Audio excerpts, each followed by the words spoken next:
Hello, Professor, and the rest of the class. We are from the Debate2 team talking about cons of outsourcing. So, let's quickly talk about the risk of outsourcing. Outsourcing is often done to get software built faster at a cheaper price. The decisions that drive outsourcing are often to cut cost, sacrificing the most creative part of the organization, that is the IT department.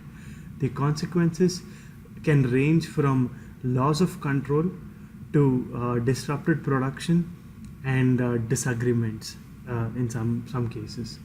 Not to mention, with distance, time difference, companies can often get cheated when they outsource projects. This could be in the form of charging for more hours than actually worked, billing for services not performed, changing team members from senior experts to junior employees without informing the clients, subcontracting work to other firms without disclosure to the client, promising to provide support and failing to make people available who have the ability to provide a meaningful support, and making false statements about project status. And there are good chances that the third party third party runs on legacy system and hold legacy skills, leading to poor quality. One such example was back in September 2010. Virgin Airlines had to ground all their flights for nearly 24 hours, leaving about 50,000 passengers stranded. The problem being that Virgin had outsourced its internet booking to IT providers, and the company had a mission critical system failures for a short period of time, and because of this, it created a lot of chaos. One of the other risks is losing sensitive data to customers. If anybody remembers Game of Thrones, this season especially, there was a lot of episodes that got leaked on the internet, and the reason being that the distribution partner were at fault, which leaked episodes before they were released, and this led to billions of dollars which were lost. Carrying on with the debate, I would like to talk about the negative impact outsourcing, or in our case, offshoring, has on the education system in America. As per the current scenario, multiple information technology, business process operation, call centers, testing and development jobs are already being outsourced to developing nations like India, China, Russia, and the Philippines. Philippines for call centers in particular. This has created a dip in such IT related jobs in the United States, and hence the demand and interest for a student to opt for such courses has drastically reduced. The probability that an American student would opt for such a course is very less in comparison to an Indian or a Chinese student. This trend will only negatively impact the US economy in the years to come, in a way that such jobs will have to be outsourced due to the lack of talent among the local youth. To circumvent this, the Department of Education, along with the federal department, has mandated that coding should be made a basic course in junior high, so that every American youth is exposed to programming technology, and hence they plan to build a workforce which consists of a future talent pool of youth that can code. This in turn promotes in-house development over offshoring. Also, adding to this, the recent change in the political landscape and policies, such as Make America Great Again, further strengthens the case that offshoring is detrimental and promotes in-house production. The graph shows the projections of increase in local STEM jobs, that is science, technology, engineering and math, in the years to come.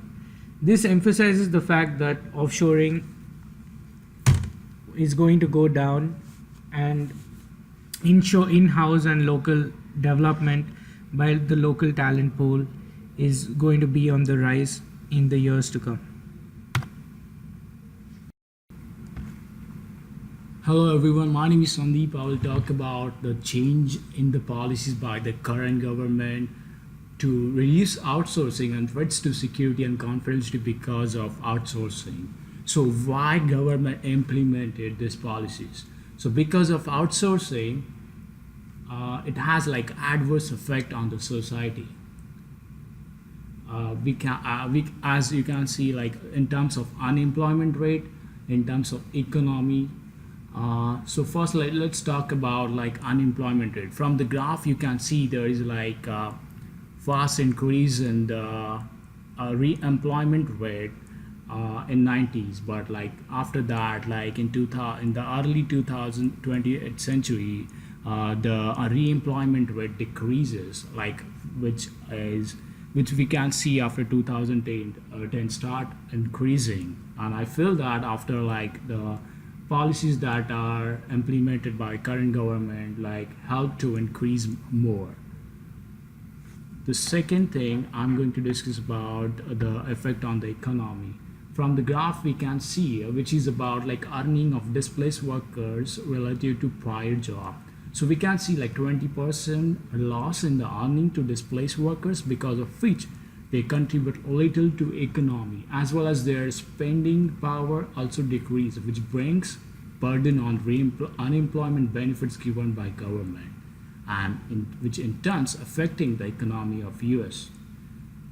Because of all this effect, I believe the policies will remain same even if like the next future government will come, because it directly benefiting the citizen of America. The next point that I would like to discuss about like threats to security and confidentiality because of outsourcing.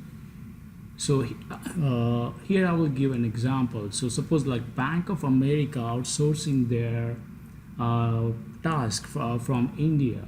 So the company, the Indian company, have the sensitive data regarding customers or the client itself, so they can take advantage of that and they can share the data, sensitive data, in the public. In some cases it is observed that some companies have threatened to re-release the confidential data of the client's customer to public, and they if the demands of that company is not fulfilled, which is wrong. And I feel because of all this reason, I feel the outsourcing in future may stop. So continuing on the topics that will reduce outsourcing to developing countries, I'll continue with the topic rise in artificial intelligence and automation. So with the increase of artificial intelligence and automation in the field of technology, we would be able to achieve tasks that are being done by humans presently. Specifically in IT, automation and artificial intelligence would replace a lot of jobs that are being outsourced from United States to developing countries. This will include jobs like customer service that are being replaced by bots and voice over IP that would be able to talk and respond to the customers. When it comes to IT, development of applications is usually the focus, while testing the application that is developed would require a lot more manpower than any other activity. While we already have software that automatically tests the function of other software, with introduction of machine learning, the software used for testing the application would require much or zero participation from the humans. Here in the picture we can see a number of jobs that would be lost in BPO, manual testing and system maintenance due to automation and artificial intelligence. So continuing the factors, so the next factor is impact of growth in developing countries. As discussed earlier, cost incurred in providing the services are the main reason why the service jobs in IT are being outsourced from US to other developing countries. While this is very successful factor for outsourcing now, with increase in growth of different developing countries, cost of obtaining services from developing countries is expected to grow very significantly.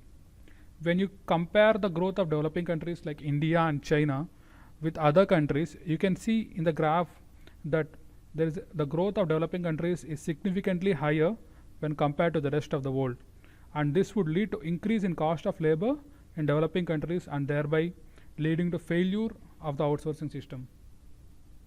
In conclusion, my team and I would like to say that within 10 years, economics will not drive US companies to contract most of their routine development activities in other countries such as India, China, and Russia. And there would be more in house development locally. My name is Nagrohan, and I'm signing out on behalf of my team. Thank you.